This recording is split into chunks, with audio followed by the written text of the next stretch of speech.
ประธานประเทศแห่งสปป.ลาวได้ออกคำสั่งอย่างเข้มงวดให้เร่งปฏิรูปวิสาหกิจทั้งระบบหลังพบว่าขาดทุนอย่างต่อเนื่อง Time to share D+ ผลิตภัณฑ์ปกป้องตับจากเครื่องดื่มแอลกอฮอล์สวัสดีท่านผู้ชมกลับมาพบกับรายการ Time to Share สำหรับหัวข้อข่าวที่เราอยากจะนำเสนอในวันนี้ก็คือเกี่ยวข้องกับเรื่องของการปฏิรูปวิสาหกิจหรือว่ารัฐวิสาหกิจทางระบบหลังจากที่พบว่าตัวเลขเรื่องของวิสาหกิจขาดทุนอย่างต่อเนื่องรายกว่า 2,358 ตื้อกีบในปี 2024 ที่ผ่านมาตามการรายงานของหนังสือพิมพ์เวียงจันทร์ไทม์ตัวเลขดังกล่าวถูกรายงานในกองประชุมคณะกรรมการปฏิรูปวิสาหกิจที่จัดขึ้นในวันพุธที่ผ่านมาประธานประเทศได้เน้นหนักว่าการปฏิรูปแม้นเวียกงานจำเป็นและรีบด่วนเพื่อเปลี่ยนวิสาหกิจเหล่านี้จากขาดทุนเป็นกำลังขับเคลื่อนเศรษฐกิจคณะกรรมการปฏิรูปได้ถูกยกให้อยู่ภายใต้การชี้นำโดยกงของกรมการเมืองซึ่งเป็นองค์การตัดสินใจสูงสุดของพรรคโดยมีท่านรองนายกรัฐมนตรีท่านเฉลิมชัยกมสิทธิ์ดำรงตำแหน่งเป็นประธานการเปลี่ยนแปลงดังกล่าวแม้นเกิดขึ้นหลังจากองค์การปฏิรูปก่อนหน้านี้มีความคืบหน้าซาจนบ่เป็นที่พอใจตามการรายงานของท่านดร.กิแก้วจันทบุรีรองประธานคณะกรรมการเพียงแต่78วิสาหกิจจากทั้งหมด168แห่งเท่านั้นที่มีกำไรในปี2024ที่ผ่านมาซึ่งมีเพียงแต่49วิสาหกิจที่เป็นกรรมสิทธิ์ของรัฐอย่างสมบูรณ์จาก168วิสาหกิจรัฐถือครองอย่างสมบูรณ์แม้102แห่งถือหุ้นส่วนใหญ่อีก13แห่งและถือหุ้นต่ำกว่า51%แม่นอีก53วิสาหกิจที่เหลืออย่างไรก็ตามท่านดร.กิแก้วกล่าวว่าการขาดทุนโดยรวมกำลังลดลงแสดงให้เห็นถึงทิศทางในทางบวกจากความพยายามปฏิรูปกำลังดำเนินอยู่ประธานประเทศได้ตำหนิว่าวิสาหกิจหลายแห่งใช้จ่ายฟุ่มเฟือยและก็บ่มีประสิทธิผลในขณะที่ยังขาดทุนอย่างต่อเนื่องท่านยังได้อ้างถึงการห้องถูกของประชาชนว่าวิสาหกิจขาดทุนแต่ผู้บริหารกับหังมีขึ้นประธานประเทศกล่าวว่าบ่เคยมีการกวดกาเพื่อให้ผู้บริหารที่ล้มเหลวรับผิดชอบและก็เรียกร้องให้มีการคัดเลือกผู้บริหารที่มีคุณวุฒิโดยอิงใส่ความสามารถบ่แม่นการยกย่องพรรคพวกท่านประธานประเทศได้สั่งการให้คณะกรรมการจัดตั้งปฏิบัติแผนการปฏิรูประยะสั้นระยะกลางและระยะยาวเพื่อเฮ็ดให้การเปลี่ยนแปลงอย่างลึกซึ้งภายใน5 ปีข้างหน้าท่านเน้นหนักถึงความจำเป็นในการกวดกาและการประเมินปกติรับประกันความโปร่งใสและก็ลดขนาดของโครงสร้างการจัดตั้งที่ใหญ่โตเกินไปและก็กำจัดพนักงานเกินความจำเป็นการปฏิรูปต้องได้รับการปฏิบัติอย่างแท้จริงวิสาหกิจต้องได้ทันสมัยเฮ็ดให้สามารถแข่งขันได้ทั้งภายในและต่างประเทศประธานประเทศกล่าวกองประชุมได้ทบทวนความคืบหน้าของการปฏิรูปที่ผ่านมาและวางแผนการดำเนินงานในอนาคตเพื่อรับประกันว่าวิสาหกิจจะกลายเป็นกำลังขับเคลื่อนแท้จริงของเศรษฐกิจแห่งชาติอันนี้คือเนื้อในของข่าวตอนที่ว่าเกิดขึ้นคือได้มาจากแฟนเพจ Lao Expert คือมาถึงทุกวันนี้ปฏิเสธบ่ได้ว่ารัฐวิสาหกิจหลายแห่งเป็นบ่อนหัวไหล่ของงบประมาณหลายคนน่าจะได้ฮู้คือกันพุ่นละตั้งแต่นายกคนเก่าเพิ่นก็มีการปฏิรูปมาแล้วและก็มันยังบ่สำเร็จและก็ผลมันค่อนข้างที่จะช้าก็คือมันเป็นบ่อนหัวไหล่ของงบประมาณแทนที่จะเป็นบ่อนหาเงินเข้าให้กับรัฐบาลแต่กลายเป็นว่าเอาเงินรัฐบาลไปเผาทิ่มกับวิสาหกิจที่มันบ่ก่อให้เกิดประโยชน์รัฐวิสาหกิจหลายแห่งขาดทุนจำนวนมหาศาลแต่กองกันข้ามผู้บริหารของรัฐวิสาหกิจกับหังมีและก็ร่ำรวยขึ้นเป็นก้าวๆอันนี้เป็นสิ่งที่สังคมก็ค่อนข้างที่จะติเตียนหลายเพราะว่ามันมีรัฐวิสาหกิจหลายแห่งที่มันน่าจะได้กำไรบางบ่อนเป็นบ่อนผูกขาดขายอยู่ผู้เดียวแต่ว่าขาดทุนซึ่งการกวดกาก็บ่ค่อยมีประสิทธิภาพพบเห็นแล้วก็บ่สามารถที่จะนำงบประมาณที่ถูกคอร์รัปชันไปกลับคืนมาได้การลงโทษผู้บริหารที่คอร์รัปชันก็ยังเบาจึงเป็นเหตุให้กลุ่มคนเหล่านั้นบ่ได้เกรงกลัวต่อการลงโทษและก็ยังสืบต่อในการคอร์รัปชันจนถึงปัจจุบันสาเหตุที่รัฐวิสาหกิจขาดทุนบ่ได้มาจากการดำเนินงานที่ผิดพลาดหรือว่าการดำเนินงานแบบว่า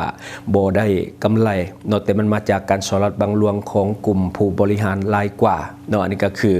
เรื่องของการคอร์รัปชันในกลุ่มของวิสาหกิจฉะนั้นต้องได้มีการปฏิรูปขึ้นใหม่เพื่อเฮ็ดให้บ่ให้มันเป็นบ่อนหัวไหล่ของงบประมาณของรัฐและก็เป็นบ่อนที่ช่วยขับเคลื่อนเศรษฐกิจของรัฐให้มันดีขึ้นอันนี้ก็คือเรื่องของการปฏิรูปเรื่องของรัฐวิสาหกิจที่บ่ก่อให้เกิดกำไรและก็เปลี่ยนแปลงไปสู่รูปแบบที่มันดีขึ้นอาจจะมีการร่วมทุนกับเอกชนหลายขึ้นอย่างที่เป็นอยู่ในปัจจุบัน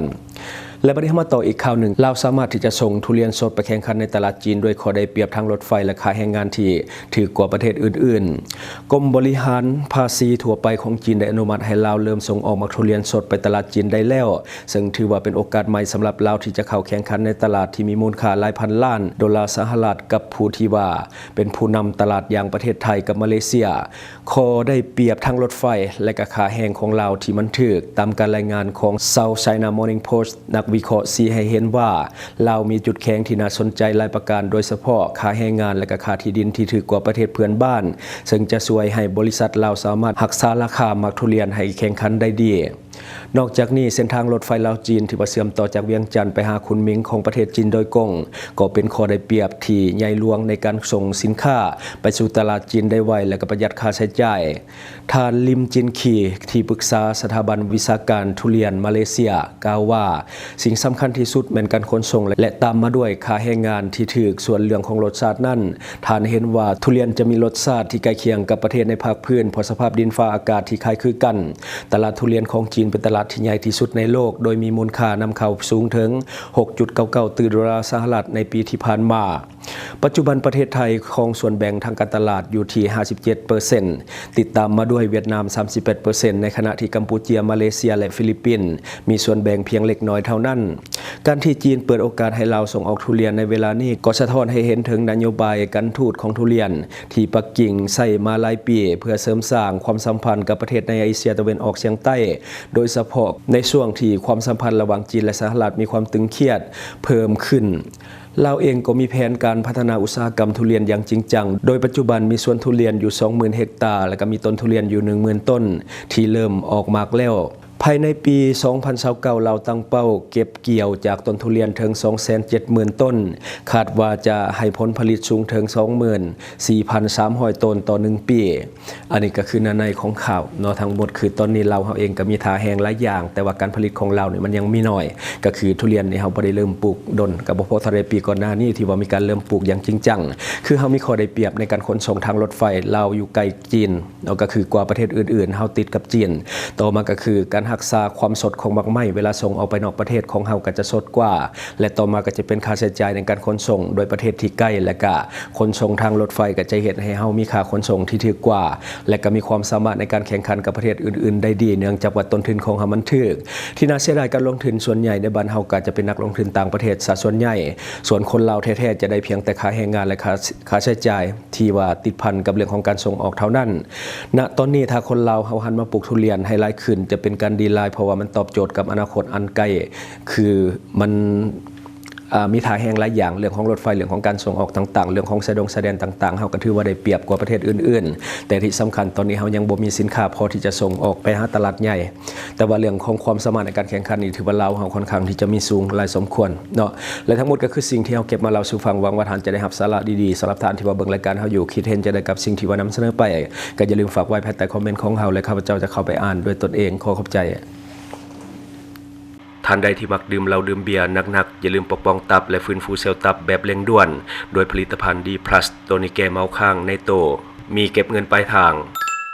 ช่องทางที่คุณสามารถรับชมข่าวสารจาก Time to Share Studio